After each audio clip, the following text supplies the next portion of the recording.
मित्रांनो, पोट भरलं की माणसाला काय सुचतं?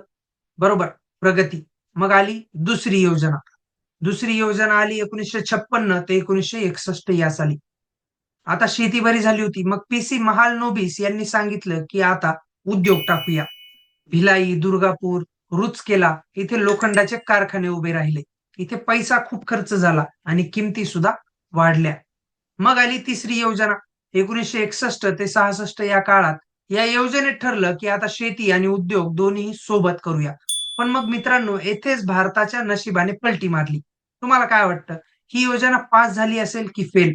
दुर्दैवाने ही योजना सुपर फ्लॉप झाली. कारण 1962 ला चीनसोबत युद्ध आणि 65 ला पाकिस्तानसोबत युद्ध आणि वरून पडला होता दुष्काळ. तिसरी योजना फेल गेल्यावर सरकारकडे पैसेच उरले नाहीत. म्हणून सरकारने 3 वर्ष सुट्टी घेतली. 1966 ते 1969 यालाच वार्षिक योजना म्हणतात.